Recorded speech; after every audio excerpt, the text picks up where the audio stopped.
Saudara-saudari yang terkasih, jumpa lagi dalam Pelita Hati hari ini, Selasa 29 Juni 2021, Hari Raya Santo Petrus dan Santo Paulus. Bersama saya Romo Thomas Suratno SC dari Paroki Cilandak, Jakarta Selatan, mendengar dan merenungkan sabda Tuhan, yakni firman Tuhan yang tersurat dalam Injil Matius, bab atau pasal 16, ayat 13 sampai dengan ayat 19.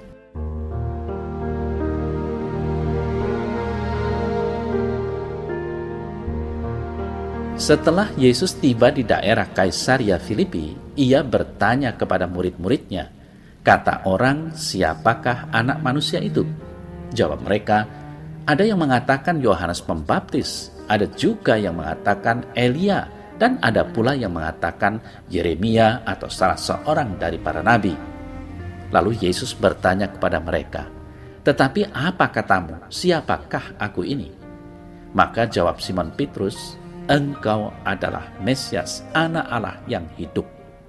Kata Yesus kepadanya, "Berbahagialah engkau Simon bin Yunus, sebab bukan manusia yang menyatakan itu kepadamu, melainkan Bapa-Ku yang di sorga.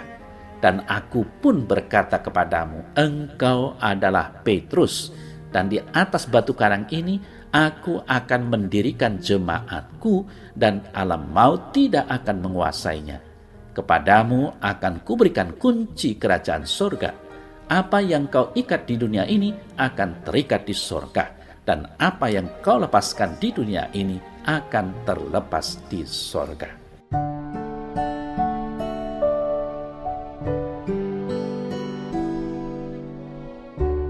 Saudara-saudari yang terkasih, seperti yang tadi kita dengar bersama dalam firman, yakni, "Dan aku pun berkata kepadamu, engkau adalah Petrus, dan di atas batu karang ini aku akan mendirikan jemaatku, dan alam maut tidak akan menguasainya.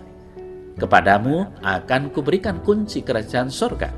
Apa yang kau ikat di dunia ini akan terikat di sorga, dan apa yang kau lepaskan di dunia ini akan terlepas di sorga." Nah, saudara-saudari yang terkasih, tugas kepemimpinan Santo Petrus untuk masa kini diduduki atau dijabat oleh seorang paus, pemimpin tertinggi gereja Katolik.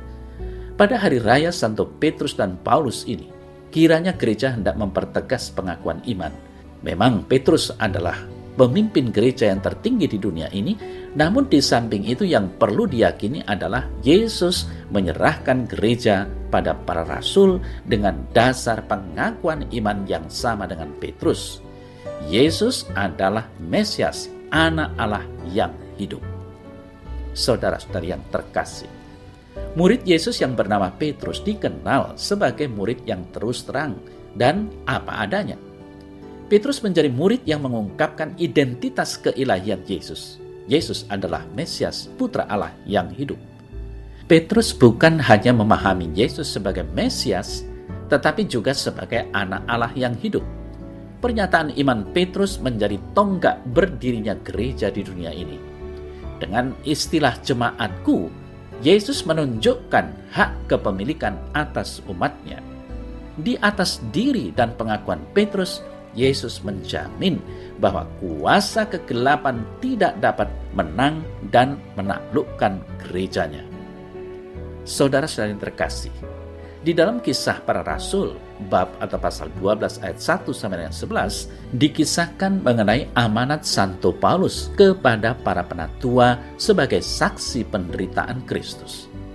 Ia menasihatkan mereka untuk menggembalakan kawanan domba Allah dengan 3 karakter, yakni dengan sukarela dan bukan paksaan, dengan pengabdian bukan mencari keuntungan, dan dengan teladan bukan perintah. Dengan demikian, kata Paulus, mereka akan menerima mahkota kemuliaan yang tidak dapat layu.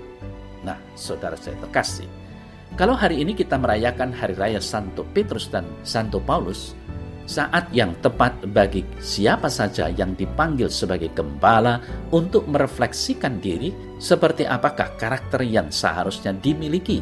Amanat Santo Petrus dan Santo Paulus tadi bisa menjadi miliknya. Para gembala gereja seharusnya bisa mengembalakan jemaat dengan sukarela, menunjukkan keteladanan dalam kata dan kerja, dan dalam pengabdian yang tulus ikhlas serta mampu bersaksi tentang Yesus dengan benar. Seperti Petrus yang dengan tepat bersaksi bahwa Yesus adalah Mesias.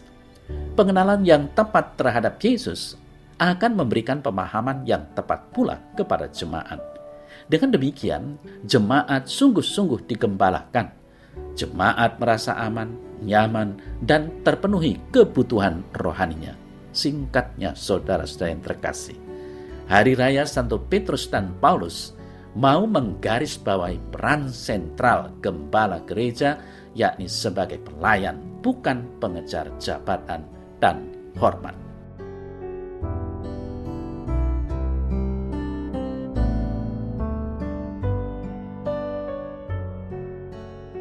Dalam nama Bapa dan Putra dan Roh Kudus. Amin. Ya Yesus, bantulah aku untuk mengenal Engkau sebagai Mesias Juru Selamatku. Dan bantulah aku selalu untuk dapat meneladan hidup dan karya Santo Petrus dan Paulus. Amin. Dalam nama Bapa dan Putra dan Roh Kudus. Amin.